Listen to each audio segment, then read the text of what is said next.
This is the counting circuit. It uses various special purpose integrated circuits to count from 0 to 9 in decimal digits. It can count both up and down. This circuit demonstrates how a push button can be used as an input. The LED turns off when the button is pressed. The button is wired in a pull-up resistor configuration, meaning the resistor is positioned after the switch so that the NAND gate receives a high by default and a low when the button is pressed. This circuit adds an element to the previous circuit. The LED turns on when the button is pressed and remains on after the button is released until the capacitor discharges. The capacitor's discharge speed is determined by its capacitance and the resistance of this resistor. This is a NAND gate oscillator, or NGO circuit. It adds another factor in. The LED now flashes. The second NAND gate feeds into one pin of a very small capacitor. In this case, it is 0.1 microfarads. This loops back through a resistor to the same NAND gate, and the capacitor's other pin connects to the output of a third NAND gate in series with the second. This is then run through a fourth NAND gate and connected to the LED. When the circuit is powered, the small capacitor will repeatedly charge and discharge.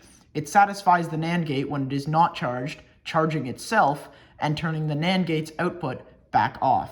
This creates an oscillating signal which causes the LED to flash. The 4017 decade counter is an IC that presents a high signal on each of its 10 output pins labeled Q0 through Q9 in sequence when given a clock signal input, such as the one produced by the NGO. These are wired to the inputs of a bar graph, which is a row of LEDs. The 4017 also has a reset pin, which resets the count to the Q0 pin when given a high signal. This can be used to create a reset button, but in this circuit it is wired to ground. It also has a disable pin, which, when presented with a high signal, disables the counting, keeping the count constant. It is also wired to ground in this circuit. Finally, the 4017 has a pin which divides the clock signal by 10. This is simply wired to an LED in this circuit, and it is the only pin of this IC that is used in the final circuit. The 4510 converts the clock signal into usable binary, or base 2 counting.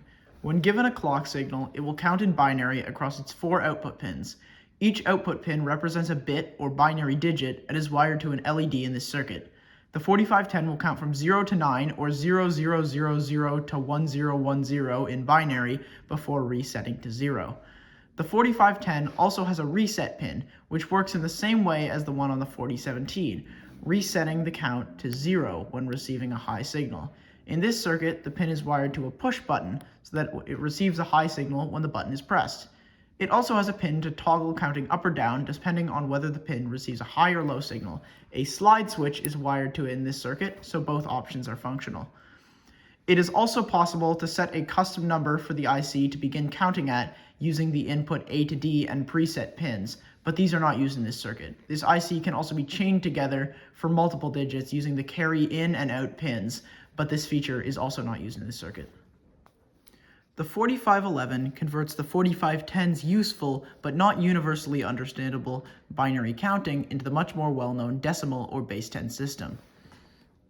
The 4511 has 4 input pins corresponding to the 4 output pins on the 4510 and 7 output pins corresponding to the 7 input pins on a common cathode 7-segment display. Common cathode means that the display has many positive input pins but only one shared negative output pin. This IC converts the 4510's binary counting to decimal and displays it on the 7-segment display to be easily read by anyone. This IC also has a display test and blank input pin, which turn the display fully on or fully off respectively when wired low. Both are wired high for this. The store pin keeps the value constant when given a high signal. It is noteworthy that this does not stop the counting, just keeps the display constant. It is wired to ground in this circuit. Finally, this is the finished PCB prototype for the counting circuit. It contains a battery in the case, making it one independent device without the need for an external power source.